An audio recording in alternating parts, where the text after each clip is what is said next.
All right, well, I promised I'd let you know when I did I already done the test matches. Now I had to do the regular mashes. I'm going to, obviously, I mashed in this 35-gallon bucket of bananas. I did about 25 pounds of sugar in here, probably in about 26 gallons of water. This must be a 30-gallon, 35-gallon bucket, or trash barrel, whatever you want to call it.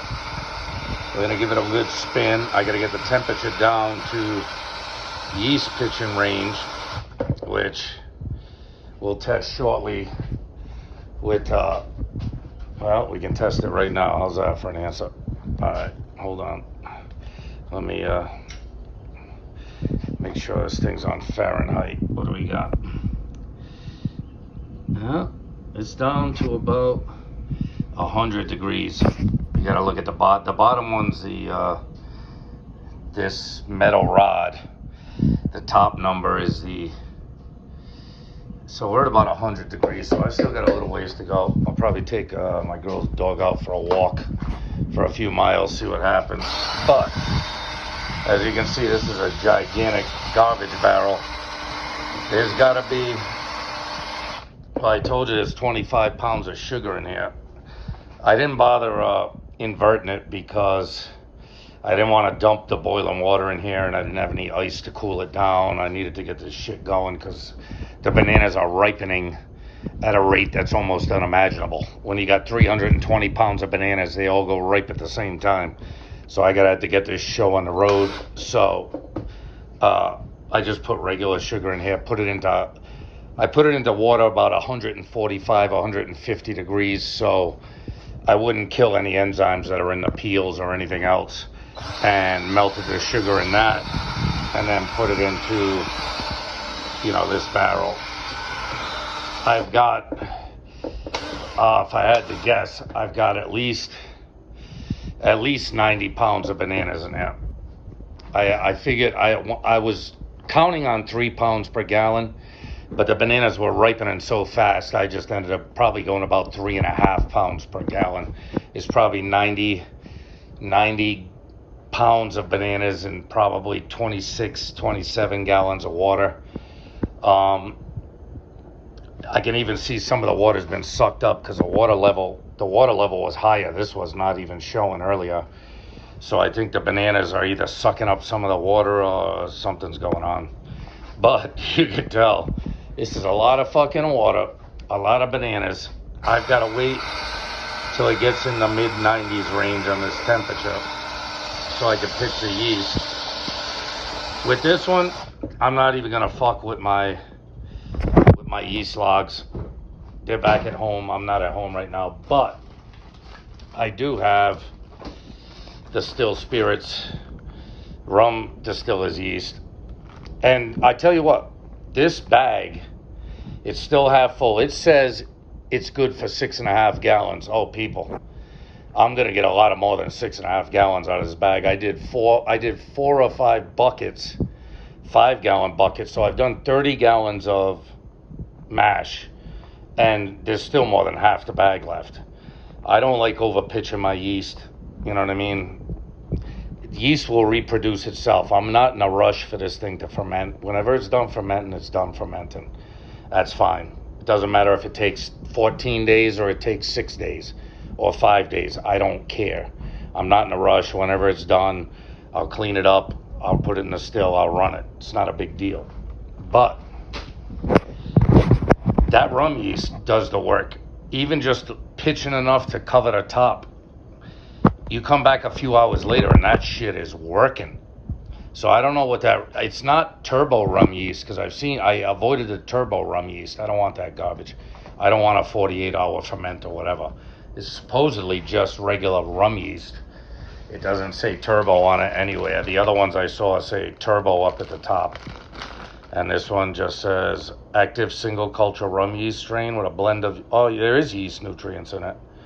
Enzymes, vitamins, and trace minerals. But it doesn't say turbo yeast, but maybe it is a turbo yeast. I don't know.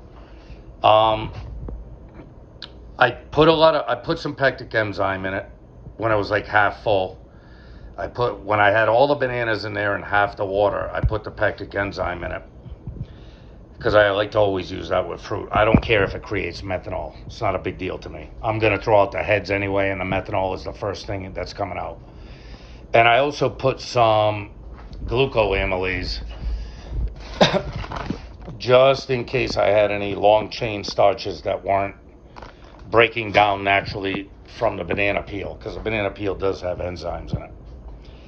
So here's the beginning. I've still got 3 cases of bananas that aren't quite ripe yet.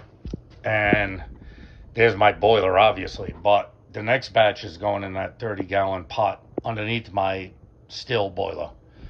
And that's how we're going to do the rest of them. So I'm going to have probably 60 gallons of mash, give or take, depending on how much solids get, how much space the solids take out. So, I probably can count on 40 gallons, 35 gallons of mash ready to go from this. But I wanted to update you. I told you I'd keep you updated on the massive amount of fucking bananas I got. Oh my God, it was fucking overwhelming. What do you do with 320 pounds of bananas? You fucking get to work and figure it out, I guess. And there's probably, like I said, I want to say 90 pounds of bananas in this barrel. If I counted up right, I think I did 6, 6, 6, and 6. So probably 24 gallons of water. So somewhere around. So there's probably probably about 3.5 pounds of bananas per gallons of water, plus 25 pounds of sugar that was melted in 145 degree water, 150 degree water. It wasn't inverted. I didn't bother inverting it. There was too much sugar, too much shit, too much time. You know how long it takes you to cut up 90 pounds of fucking bananas? It took me probably 2.5 hours of just slicing bananas. It was unbelievable. And the amount of flies that are building up in my girl's kitchen is going to make her flip the fuck out. I'm telling you what, I put up fly paper everywhere to try and beat back this fucking disaster I got going on. Luckily, she's working late tonight. I love her like a fat kid loves cake. She treats me good, and I always treat her good. I owe her a dinner at a fancy local restaurant for putting up with all my shit. So anyway, gentlemen, here's the update on the banana mash. I also picked up 2 of these. One for my boiler. I couldn't find the round thing that goes under, the round thing with the wheels that attaches to the bottom of the bucket. The best I could find at Home Depot, I think these went for like $12 a piece. So I got one because I needed to be able to move these around. I mean, they got to weigh hundreds of pounds now that they're full. And my metal 30-gallon boiler, once it's full, is going to weigh hundreds of pounds. So I needed a way to wheel this thing around her kitchen so that way she's not complaining, because once they're full, you're not going to move them on their own. They've got to have wheels on them. So hopefully she won't bitch too much about 2 gigantic containers full of fermenting bananas in her kitchen. But like I said, I love that girl like a fat kid loves cake. She's so good to me. Gentlemen, here's the update. I hope you guys enjoy. I will keep you updated. I'm going to take the dog out for a walk, mix it back up when we come back. If it's anywhere in the 90s, I'm going to pitch the yeast. But right now it's at about 100 degrees. I don't want to risk killing the yeast. So I think the rum yeast package says 96 to 97 degrees at the top end. So as soon as it gets down to that, the yeast is in. It'll start fermenting. I'm sure it'll make a fucking cap. And away we go with the banana mashes. As soon as the rest of the bananas, I've got 3 boxes here. I've got 4 boxes left at my house at 40 pounds. So I got 6 times 4. I've still got over 200 pounds of bananas left. And I got to wait for them to ripen. It probably wouldn't matter. I could probably cut them up, and the enzymes and the peels and the yeast would take care of the ripening process. But I'm not in a rush. You know what I mean? I took all the ripe ones, got it done in this barrel. Now I'll wait for the other ones to ripen, and the other ones I got left at my house. And by the time they're ripe, I'll be ready to fill up that 30-gallon boiler And once they're all fermented, then we start distilling banana shine. And I want to save enough bananas to maybe put in a bag. Like I said, I've heard people talk about how you can take like a brewer's bag, you know, after the boiler's full of the mash, or almost full. I'll never fill it much beyond here, you know what I mean, to leave some headspace.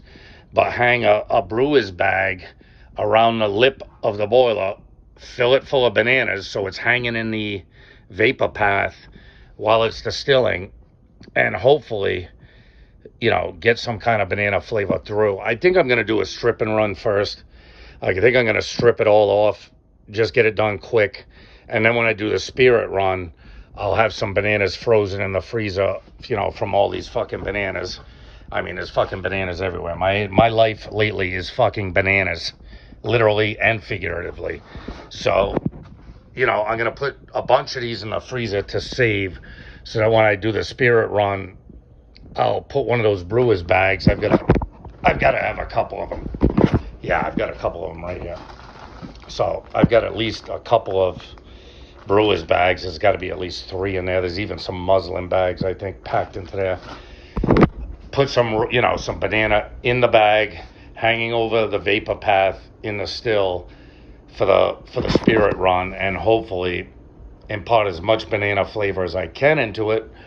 So I think what I'm going to do is barrel this in a 5-gallon barrel, like a true brandy. Leave it in a 5-gallon barrel for a while, see how it's going, see what happens over time. And that's the plans for the banana moonshine or brandy or whatever you want to call it. So, all right, guys. I will see you soon with an update. Later.